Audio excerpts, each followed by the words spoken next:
إن سعيكم لشتى فأما من أعطى واتقى وصدق بالحسنى فسنيسره لليسر.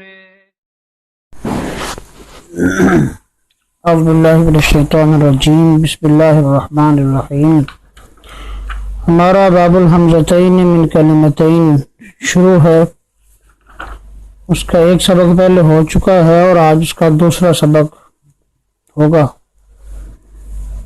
یعنی دو حمزے جب دو کلموں میں ہوں تو اس کی ہم نے مختلف قسمیں جو ہے پڑھی ہیں. پہلے حمزہ کی 3 حرکتیں اور دوسرے حمزہ کی اندر بھی 3 حرکتیں ممکن ہیں، ہو سکتی ہیں، یعنی فتح، ضمہ اور کسرہ. تو جب پہلے حمزہ کی 3 حرکتوں کو ہم دوسرے حمزہ کی 3 حرکات کے ساتھ ضرب دیتے ہیں تو اس طرح 9 صورتیں بن جاتی ہیں.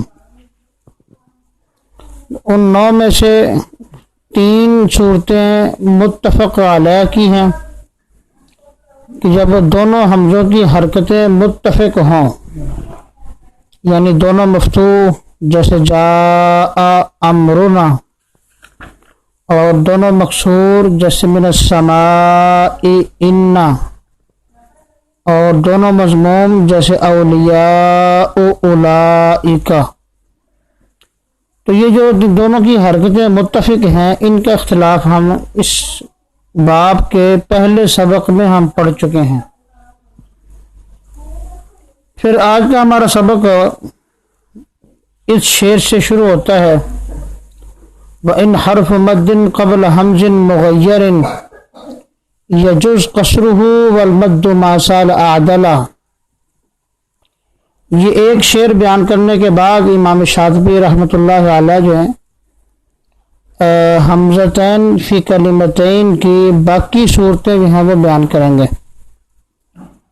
باقی صورتوں کی تفصیل شروع کرنے سے پہلے یہ ایک شعر درمیان میں ہے، اس کا ترجمہ یہ ہے کہ وَإِنْ حَرْفُ مَدٍ، اور اگر حرف مد قبل حمز مغیر، حمزہ مغیر سے پہلے ہو، یجوز قصرہ، تو اس میں قصر کرنا جائز ہے، والمد ما زال اعدلا، اور مد بھی جائز ہے، ما زال اعدلا جو کہ ہمیشہ بہتر ہے، زیادہ بہتر ہے.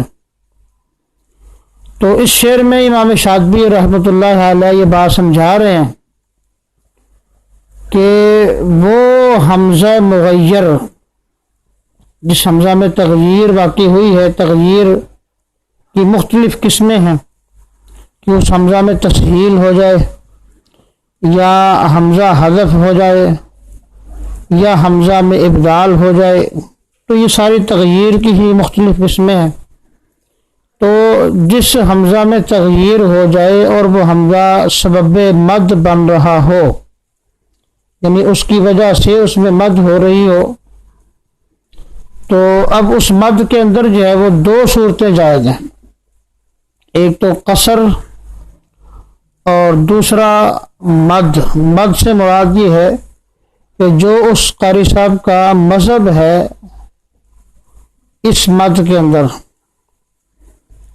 اگر توسط ان کا مذہب ہے تو مد سے مراد توسط ہوگا، اور اگر ان کا مذہب جو ہے وہ طول ہے تو اس مد سے مراد جو ہے وہ طول ہوگا. تو اس طرح کر کے 2 وجہ جو ہے وہ اس کے اندر جائز ہوں گی. اس کی مثال آپ یہ لے سکتی ہیں کہ جاء امرنا، اس کے پہلے حمزہ کے اندر تغییر واقع ہوئی ہے. ابو عمر بصری اس کو گرا دیتے ہیں اور قالون بزی بھی خیر اس کو گراتے ہیں. تو اب یہ حمزہ جو ہے یہ سبب مد بن رہا ہے. اب اس مد کے اندر قصر بھی جائز ہے اور توسط بھی جائز ہے، کیونکہ ابو عمر بصری کا مذہب بھی توسط کا ہے. تو تو لہٰذا دوسری وجہ جو ہے وہ اس کے اندر توسط جائز ہوگا۔ اب اسی کی اب دوسری مثال لے سکتی ہیں کہ من السماء انا، اب اس میں اب عمر بصری حمزہ کو گراتے ہیں اور قالون بزی پہلے حمزہ میں تسہیل کرتے ہیں، تو دونوں ہی تغییر کی قسمیں ہیں، تو اس کے اندر بھی دو وجہ ہو جائیں گی، کسر اور توسط۔ تو برکت اس شعر کے بعد امام شاطبی جو ہے وہ بقیہ صورتیں شروع کر رہے ہیں۔ بقیہ صورتیں شروع کرنے سے پہلے آپ اس بات کو سمجھیں کہ ہم نے آج جو ہے اس کی 9 قسمیں بنائی ہیں۔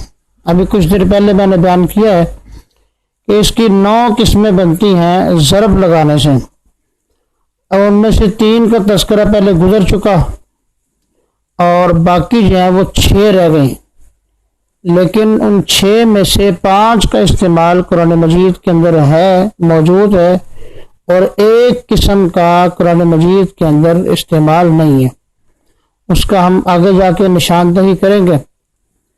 وَتَسْهِيلُ الْأُخْرَى فِي اخْتِلَافِهِمَا سَمَعَ، اور دوسرے حمزہ کی تسہیل فی اختلافہما، جب ان دونوں کی حرکتیں مختلف ہو جائیں، تو سما اہل سما کی یہ قرات ہے۔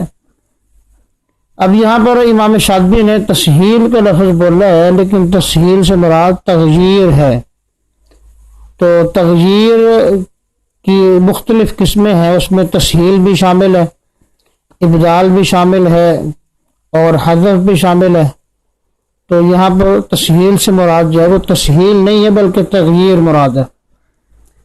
شعر کا دوسرا حصہ تفیء الی ما جاء امہ، یہاں امام شاطبی الفاظ بول کے حمزہ کی مختلف قسموں کو بیان کرنا چاہ رہے ہیں۔ تفیء الی سے مراد یہ ہے کہ جب پہلا حمزہ مفتوح ہو دوسرا مکسور ہو۔ جاء امتن سے مراد یہ ہے کہ پہلا حمزہ مفتوح دوسرا مضموم۔ اسی طرح نشاء اصبنا، اس میں پہلا حمزہ مضموم دوسرا مکسور۔ اسی طرح والسماء ابئتنا، پہلا حمزہ مکسور اور دوسرا حمزہ مفتوح، یہ بیان کرنا مقصد ہے۔ فنوعان قل کالیا وکالواو سہلا، اس میں پہلی جو 2 قسمیں ہیں تفیء الی اور جاء امہ، فنوعان سے مراد یہی 2 قسمیں ہیں۔ قل کالیا وکالواو سہلا، آپ کہہ دیجئے کہ یا اور واو کی طرح اس میں تسہیل کی گئی ہے، یعنی اہل سما کی جو تغییر ہے وہ ان 2 میں تسہیل کی شکل میں ہوگی، تو لہذا اہل سما پڑھیں گے تفیء ہلا۔ اسی طرح جاءہم،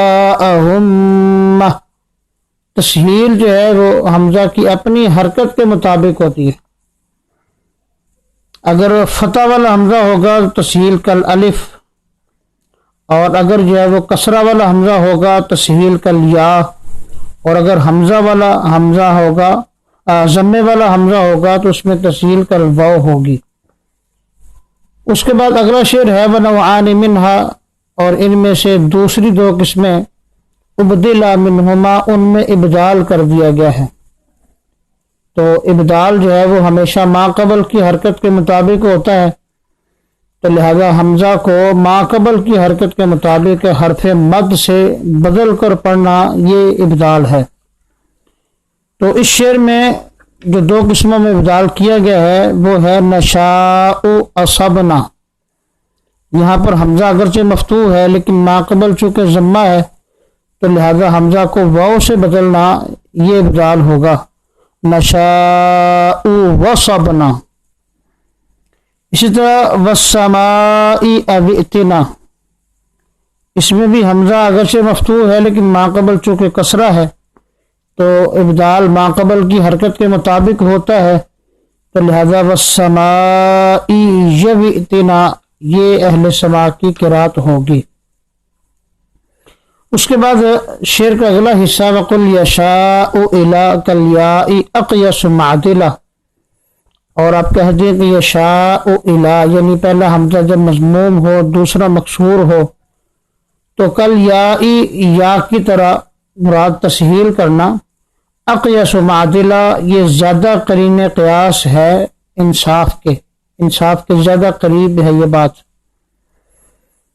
تو اس میں ہم کہہ رہے ہیں کہ اس میں تسہیل ہوگی اہل سما کی، اور اسی لفظ کے متعلق اگلے شعر کا پہلا حصہ بھی ہے، وَعَنْ أَكْثَرِ الْقُرَّاءِ تُبْدَلُ وَابُهَا، اکثر قراء سے اس کے واو میں ابدال کیا جائے گا۔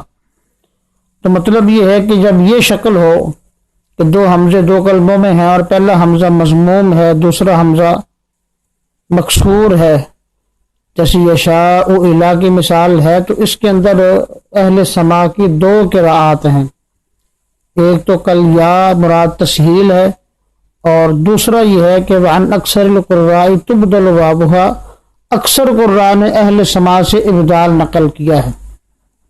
تو بہرکیف دونوں کو ملانے سے یہ بات سمجھ آ گئی کہ اہل سما کی یہاں پر دو قراءات ہیں۔ یہاں یہ بات ذہن میں رکھیں کہ یشاء الا جو ہے اس کے بالکل الٹ جو شکل ہے وہ قرآن مجید میں موجود نہیں ہے۔ یشاء الا کی الٹ شکل یہ ہوگی کہ پہلا حمزہ مکسور ہو اور دوسرا حمزہ مضموم ہو، تو یہ شکل قرآن مجید کے اندر موجود نہیں ہے، اور باقی ممکنہ 5 صورتیں جو ہیں وہ قرآن مجید کے اندر موجود ہیں۔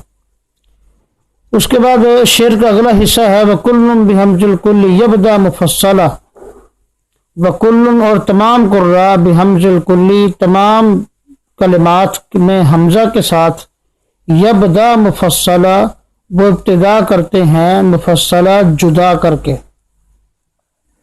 مطلب یہ ہے کہ یہاں پر دو کلموں کے حمزہ کی بات ہو رہی ہے، تو جب آپ پہلے ہم کلمہ کے اوپر وقف کر لیتے ہیں تو پھر کسی بھی طرح کا کوئی تغییر، کوئی ابدال، کوئی تسہیل وغیرہ دوسرے حمزہ میں نہیں ہوگی، بلکہ یبدا مفصلا ابتدا جو ہے وہ حمزہ محققہ کے ساتھ، تحقیق والے حمزہ کے ساتھ ابتدا ہوگی۔